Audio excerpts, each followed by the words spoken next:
자, 오늘 본문은 예수님께서 38년 된 병자를 고치시는 내용입니다.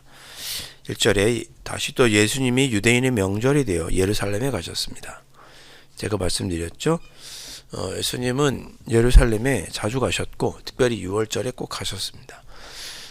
그렇게 6월절에 3번 가셨기 때문에 공생애를 3년 하시는 것을 알 수가 있었죠.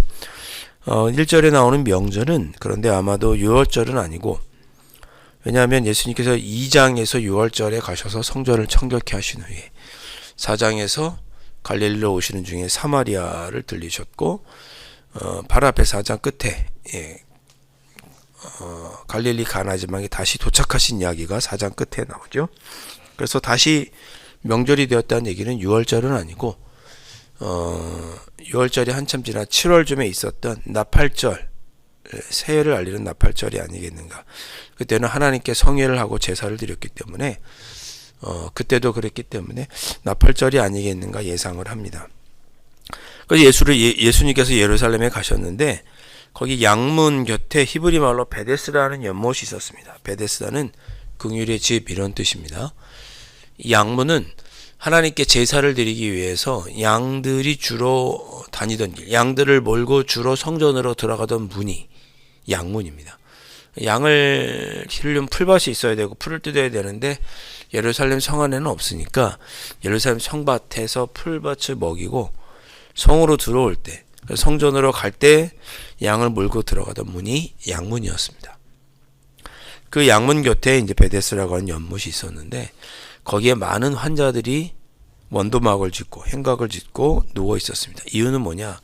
그 베데스다라고 하는 연못이 물이 동할 때가, 움직일 때가 있었습니다. 마치 온천이 나와서 물이 볼록볼록 이렇게 하는 것처럼, 그렇게 하면 물이 한번 동할 때가 있었습니다. 그때 4절에 보면 가장 먼저 들어가는 사람 한 사람은 어떤 병이 걸렸든지 나았다 그랬습니다.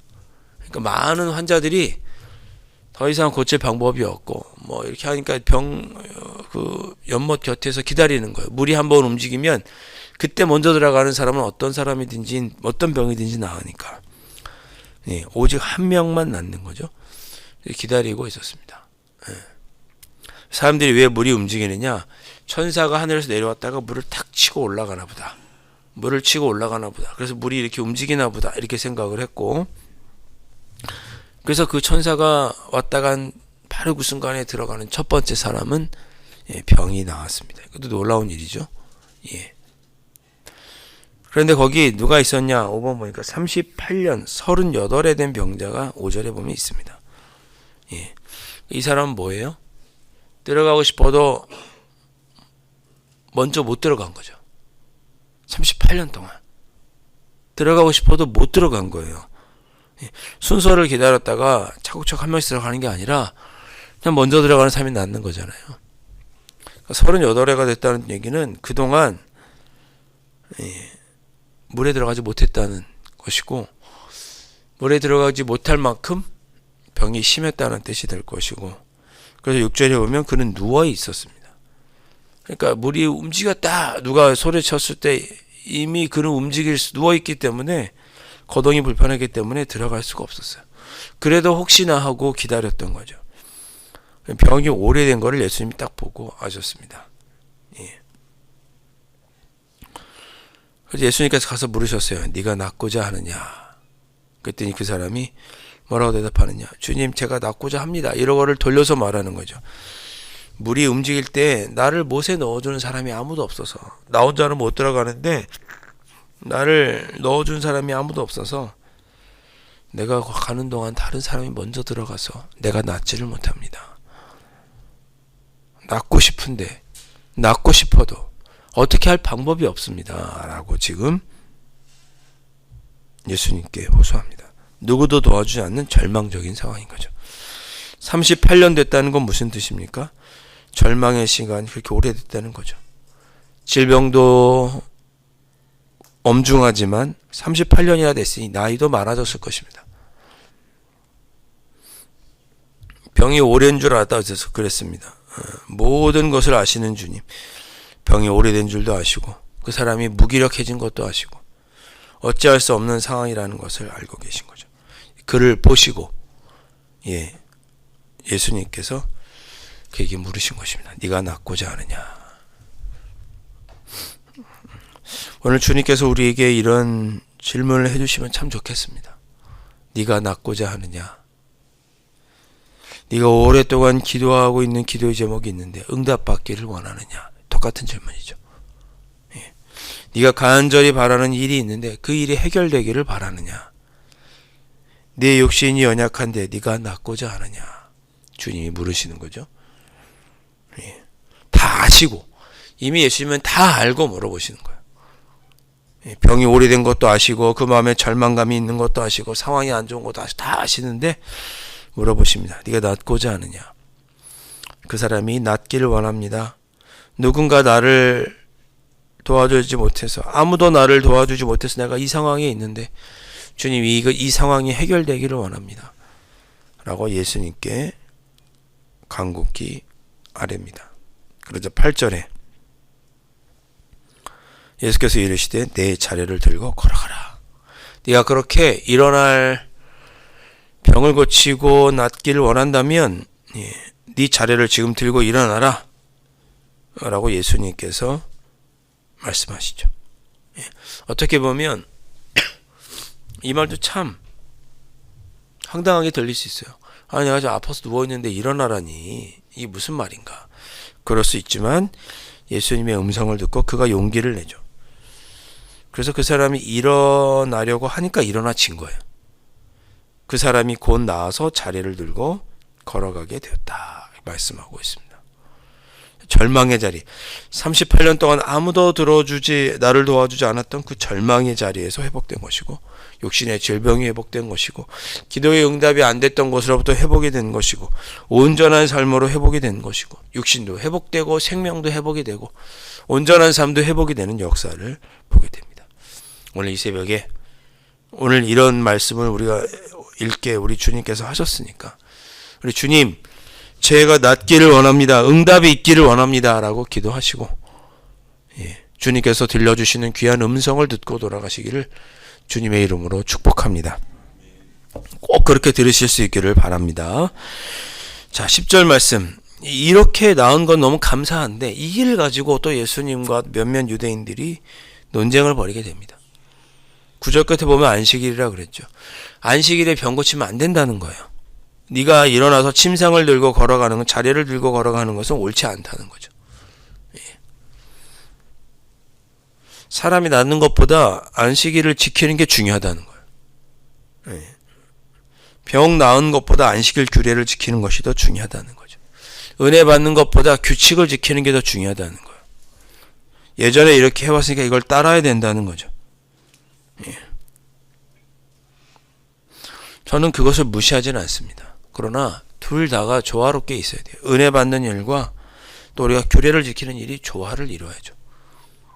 균형을 이루어야죠. 아니 안식일이니까 예수님이 치료하면 안 됩니까? 누가 한 사람이라도 치료하면 그거 감사하죠. 누군가 병이 나오면 안식일일지언정 용납해주고 이해해줄 수 있어야죠. 그렇다고 안식일 규정을 다 어기라는 것이 아니라 그때 누군가가 은혜를 받고 이렇게 일어나 걷는다면 그것은 이해해주고 받아줘야 되는 일이죠. 병 낫는 일이 은혜 아닙니까?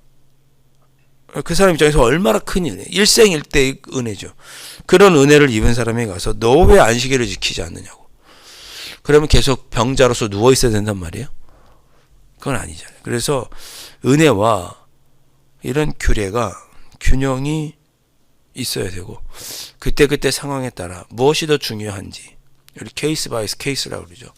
그 상황에 맞춰서 어떤 게 더 중요한지를 살필 수 있어야 되는데 유대인들은 특별히 바리새인들은 그러지 않은 거죠. 무조건 율법이라는 거. 무조건 규례를 지켜야 된다. 12절. 그래서 그들이 뭐라고 묻느냐. 너에게 자리를 들고 걸어가라는 사람이 누구냐. 감히 안식일 규례를 어기고 너한테 걸어가라고 하는 사람이 누구냐. 따지려고 묻는 거죠. 그랬더니 그 고침받은 병자가 38년 된 병자가 내가 누군지 모르겠다. 예수님이 저기 계셨으면 저분이 오라고 할 텐데 이미 예수님 자리를 피하셨고, 예, 모르겠다라고 이야기를 했습니다. 그 후에 예수님께서 명절이 되어서 예루살렘에 가셨으니까 그 후에, 그 순간이 지나서 얼마 후에 예수님께서 성전에서 사람들을 만나 이런저런 이야기를 하실 때 이 사람에 대한 이야기를 하신 거죠. 그 사람을 다시 만나신 거예요. 예수님께서 38년 된 명절을 만나신 거죠. 보라, 내가 나았으니 더 심한 것이 생기지 않게 다시는 죄를 범하지 말라 하시니라. 이제 회복되었으니까 하나님께 영광 올려드리는 삶을 살아라. 하나님이 기뻐하시는 일을 하고 교회를 섬기고 네 신앙생활을 똑바로 해라. 이렇게 가르쳐 주는 거죠. 더 네가 죄에 물지 않도록 지금까지 하나님께서 약한 너의 육신을 온전히 회복시켜 주셨으니 이제는 주님만 생각하고 하나님이 기뻐하시는 일을 해라. 너의 오랜 기도 제목을 하나님께서 응답해 주셨으니 이제 하나님이 기뻐하시는 일을 해라. 그런 거죠. 내가 나았은즉 더 심한 것이 생기지 않게 다시는 죄를 범하지 말라 라고 예수님께서 단단히 교훈해 주십니다. 여러분, 주님께 받은 은혜를 가지고 죄 짓는 데 쓰면 안 되겠죠. 그렇죠? 하나님께서 우리의 질병을 고쳐주셨어요. 그걸 가지고 우리가 다시 죄를 지어서는 안 되겠죠. 그 육체로. 하나님께서 우리의 형편을 회복시켜 주셨어요. 어려운 경제적인 문제를 해결해 주셨어요. 그거 너무 좋아서 그걸 가지고 또 죄를 지으면 안 되겠죠. 예. 하나님께서 우리의 어려운 문제를 해결해 주셨는데 그걸 잊고 또 죄에 대한 모습으로 살아가서는 안 되겠죠. 그렇게 예수님께서 교훈하시는 거예요. 다시는 심한 것이 생기지 않도록 죄를 범하지 말아라. 근데 우리는 또 죄 짓죠. 그리고 또 기도하고. 15절, 그 사람이 유대인들에게 그제야 예수님과 자기가 만나서 이야기한 후에야 예수님이 나를 치료해 주신 줄 알고 유대인들에게 가서 나를 고쳐주신 분은 예수님이요 라고 고백합니다. 예수님을 이렇게 고자질한 것이 아니라 저 예수께서 나를 치료해 주셨어라고 고백을 하는 것입니다. 그때부터 아이러니하게도 16절, 안식일에 이러한 일을 행하셨다 하여서 유대인들이 예수님을 핍박하게 됩니다. 그러니까 예수님이 십자가에 달려 돌아가신 주된 원인 중에 하나가 뭐냐? 안식일을 지키지 않았기 때문에, 자기가 안식일보다 더 크다고 얘기했기 때문에, 율법보다 더 크다라고 이야기했기 때문에, 그래서 예수님께서 십자가에 달려 돌아가 죽으신 겁니다. 첫 번째 이유고, 두 번째 이유는 17절에 나오죠. 예수께서 그들에게 이르시되 내 아버지께서 이제까지 일하시되 나도 일한다 하시며, 제가 오늘 수요예배 때 사도신경 강의할 때 이 아버지에 대해서 이야기하겠지만, 예수님은 하나님을 내 아버지라고 이야기했어요. 그 아버지라고 말할 수도 있다라고 생각할지 모르겠지만 18절에 보면 뒤에 보세요. 하나님을 자기의 친아버지라 하여 자기를 하나님과 동등으로 삼으셨느니라. 그것 때문에, 그러니까 예수님께서 나는 하나님은 내 아버지다라고 말하는 거는 나는 곧 하나님이다라고 말하는 것이 또 동등하게 여기는 거다라고 당시에 생각했어요. 유대인들은. 예수님이 자기를 하나님이라고 하네? 하나님을 모독하네? 라고 해서 신성모독죄로 죽습니다. 이 두 가지 죄로 말하면서 죽으신 거예요. 신성모독죄와 율법보다 자기가 더 크다고 한, 율법을 뛰어넘는 자라고 한 이 두 가지 때문에 예수님께서 십자가에 달려 돌아가 죽으시게 되는 거죠.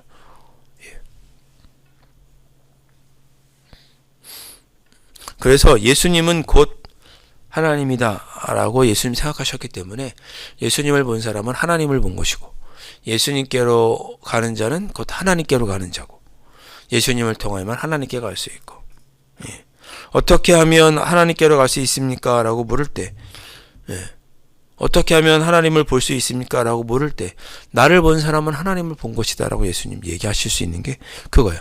내가 곧 하나님이다. 이미 요한복음 1장에서 다 이야기하고 있죠. 말씀이 육신이 되고 육신이 우리 가운데 거하심에, 그 말씀은 곧 하나님이고 예수님은 하나님이고, 다 요한복음 1장에서 얘기했다는 거야. 그 정신이 요한복음에 흐르는 거죠.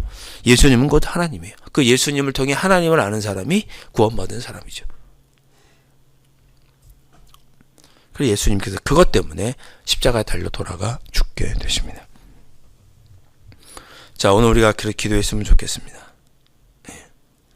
나는 정말 예수님을 믿고 있는가? 38년 된 면제처럼 오래된 내 삶의 문제, 질병, 고통, 정신적인 문제, 신앙의 문제, 절망과 고통의 시간. 정말 예수님께서 부르실 때 낫기를 원하는가? 우리 예수님께서 나를 고쳐주실 수 있는가? 우리 예수님은 하나님이신데 하나님이신 예수님께서 나를 고쳐주실 수 있는가? 내 삶의 문제를 해결해 주실 수 있는가? 낫기를 원하는가 부를 때 주님 낫기를 원합니다. 제 삶의 문제를 해결해 주십시오. 오늘 이 새벽에 다시 한번 고백할 수 있었으면 좋겠고, 그리고 우리가 하나님께 주님께 은혜를 받았다면 은혜 받은 사람답게 하나님의 영광을 위해서 살아야 할 것입니다. 그 은혜 받은 것으로 다시 죄를 짓는 자리에 서지 않도록 하나님 오늘도 은혜를 받은 사람답게 살아갈 수 있도록, 그 은혜로 하나님의 영광을 위해 살아갈 수 있도록 오늘 하루도 도와주옵소서. 우리의 고질적인 문제 해결해 주시길 위해서 기도하시고, 우리가 받은 은혜 그것으로 죄짓지 않고 하나님께 영광 올려드리며 살아갈 수 있도록 이 새벽에 기도하실 수 있기를 주님의 이름으로 축원드립니다. 기도하겠습니다. 주님은 언제나 우리에게 다가오셔서 물으십니다. 네가 낫기를 원하느냐? 그 음성에 주님 제가 낫기를 원합니다. 하나님이신 예수님, 나를 고쳐주시고 치료하여 주옵소서. 이런 은혜를 입음으로 제가 하나님의 영광을 돌리는 삶을 살아가기를 소망하오니 성령 하나님 인도하여 주옵소서. 이 새벽에 그렇게 기도하고 응답받는 은혜가 우리 가운데 충만케 하여 주옵소서. 귀하신 예수 그리스도의 이름으로 간절히 기도하옵나이다. 아멘. 하늘에 계신 우리 아버지, 아버지의 이름을 거룩하게 하시며 아버지의 나라가 오게 하시며 아버지의 뜻이 하늘에서와 같이 땅에서도 이루어지게 하소서. 오늘 우리에게 일용할 양식을 주시고 우리가 우리에게 잘못한 사람을 용서하여 준 것 같이 우리 죄를 용서하여 주시고 우리를 시험에 빠지지 않게 하시고 악에서 구하소서. 나라와 권능과 영원히 아버지의 것입니다. 아멘.